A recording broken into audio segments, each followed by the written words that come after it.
ساتھیو کرام، علامہ اقبال مرحوم کا اس انتصاری کا جائزہ اس سے لیا جا سکتا ہے کہ نواب آف حیدرآباد دکن نے آپ کو 1 لاکھ روپے کی ہنڈی بھیجی کہ آپ میری شان میں بھی ایک اس طرح کا قصیدہ لکھیں جس طرح سرکار کی شان میں لکھیں، یادگار رہے دنیا میں۔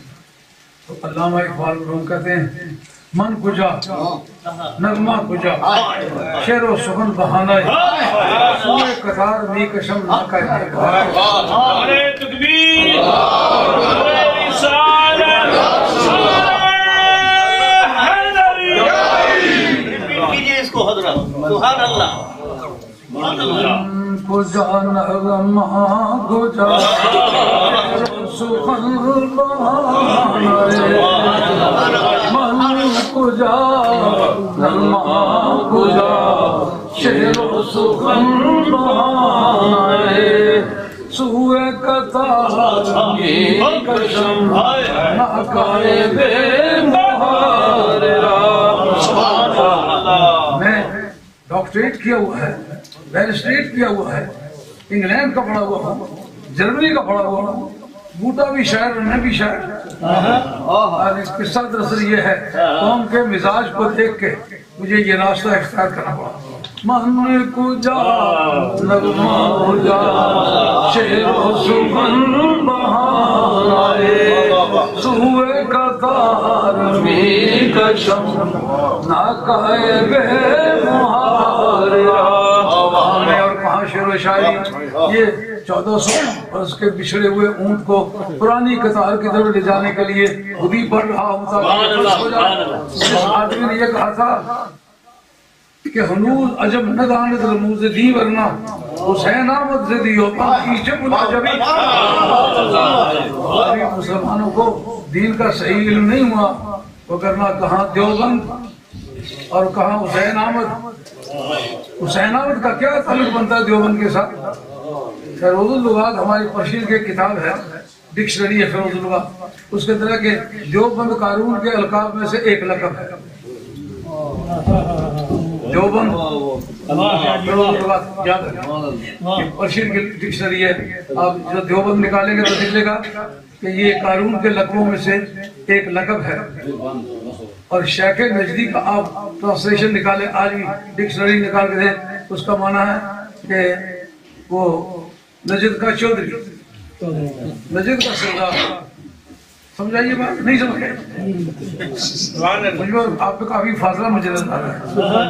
نجد کا چودھری ہوں، یہ ریاض جو دارالخلافہ اس کا نام ہے نجد، میں وہاں کا چودھری صاحب ہوں، وہاں کا شیخ ہوں۔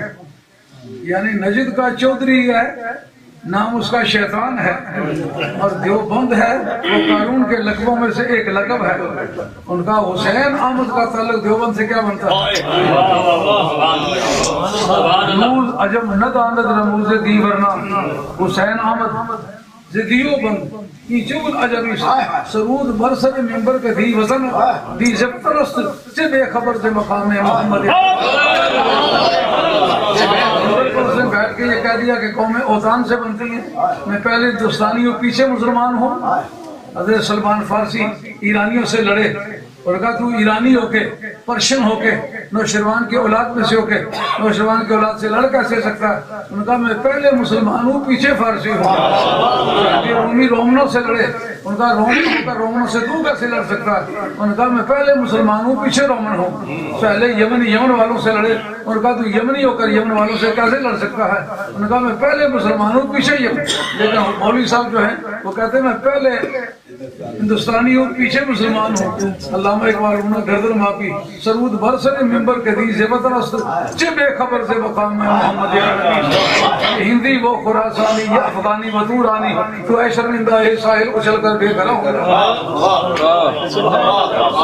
جاڑا ہے تمیز ملت و آئین دینوں کو میرے آل وطن میں کچھ فکر وطن بھی آقا کا خیر شرح و مصطفیٰ برسا کہ دی ہم اگر بعود رسیدی تمام جو بندیت کے بڑے عروج کے زمانے میں یہ اشعار انہوں نے کہے، جس کی وجہ سے انہوں نے کافر تک بھی کہا، لیکن علامہ اقبال ان کے نظروں کے بال کو اذیت نہ پہنچ سکی۔ اس آدمی نے اتنا زبردست بالادست آدمی ہے، نواب آف حیدرآباد دکن کو کیا جواب دیا، علماء دیوبند کو کیا جواب دیا، اور اس کے مقابلے میں جب خاتون جنت کی باری آئی کہتے ہیں کہ وہ خاتون جنت خاکیو نوری ہما فرما برش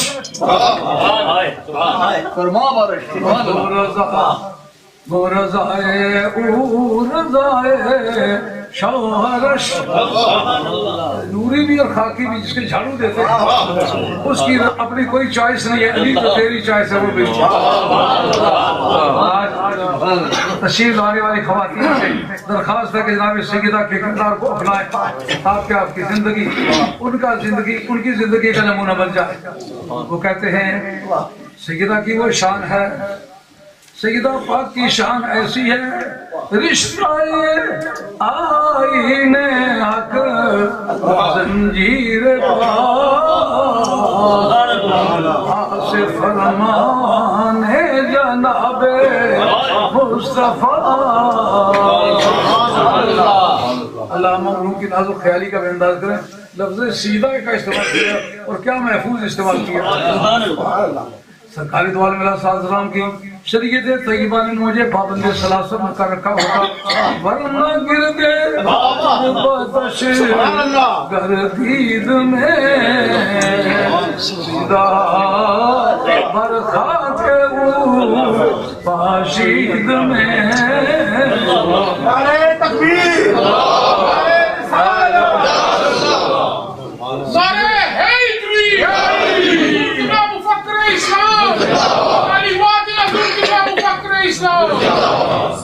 سجدے کا استعمال غیر اللہ کے لیے ایسا محفوظ سے قرآن چنا سکے فتوانہ جاری کرے یا یہ علامہ اقبال مرحوم کا ایسا یہ اعلیٰ حضرت فاضل میں کسی اور کہا رشتہ آئین حق زنجیر پائے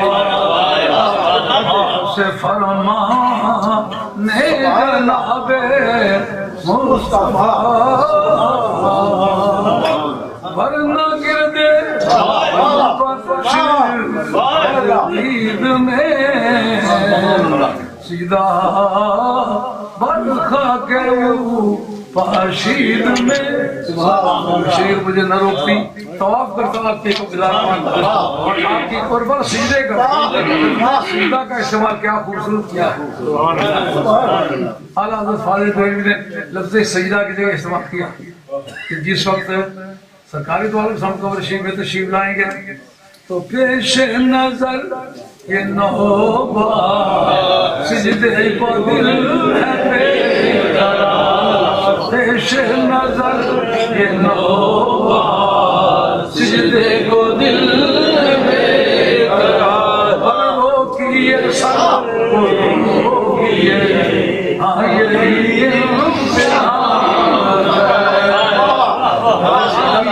کتنا خوبصورت استعمال کیا ہے۔ ایک جگہ میں نے بھی ٹوٹا پھوٹا لفظ سیدھا کا استعمال کیا۔ میں پشاور جا رہا ہوں اور کامرے والے استادوں کے شہر کے پاس سے جب کبھی گزرا کرتا تھا تو 4 سورتیں لمبی لمبی میں نے پڑھی ہوتی تھی، تو وہاں حضرت کی بارگاہ میں بس میں بیٹھ کے فاتحہ پڑھا، ادھر کو 7 گپی سے آدمی بیٹھ گئے اور گپے مارتے شروع کر دی، مجھے غافل کر دیا، ہٹیاں سے گزر گئے، مجھے احساس ہوا کہ کامرے کے قریب آ گئے۔ میں جب کامرے کے سامنے سے گزرنے لگے نا اس وقت مجھے خیال میں نے کہا مولوی صاحب باتیں مت کرو، میرا استاد کھانا ہے۔ اس کا ڈنڈا پکڑ کے کھڑا ہو گیا، بس کا ڈنڈا پکڑ کے کھڑا ہو گیا اور عرض کیا اے مقیم کامرہ اے بادشاہ علم فن، اے مقیم کامرہ اے بادشاہ علم فن، ثانی بکرا تو پتلی بو سے ہے تو منو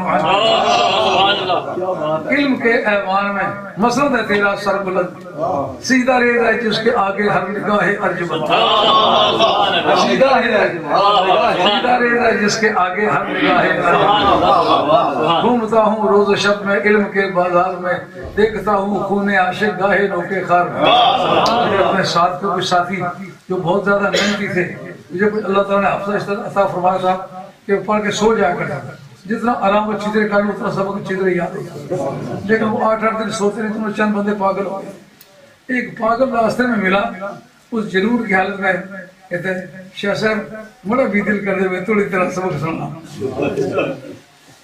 تو وہ بیچارہ اظہارے کی باتیں کرتا ہے تو اب وہ اس وقت کہیں عشق مجازی کا بھی وہ قیدی ہو چکا ہوا تھا تو میں نے اس کا ریفرنس کوٹ کیا گھومتا ہوں روز و شب میں علم کے بازار میں دیکھتا ہوں خون عاشق گاہدوں کے خار میں پر دل کے تیرے علم کے بج رہے ہیں جا بجا خلوت و جلوت تری توصیف میں ہے ہم علامہ اقبال ہوں کی نازک خیالی ایک یادگاری اور تاریخی بات ہے سیدہ کی شان کی جسے علامہ مرحوم نے داد دی ہے یہ علامہ مرحوم ہی کا حصہ ہے یہ تعبیرات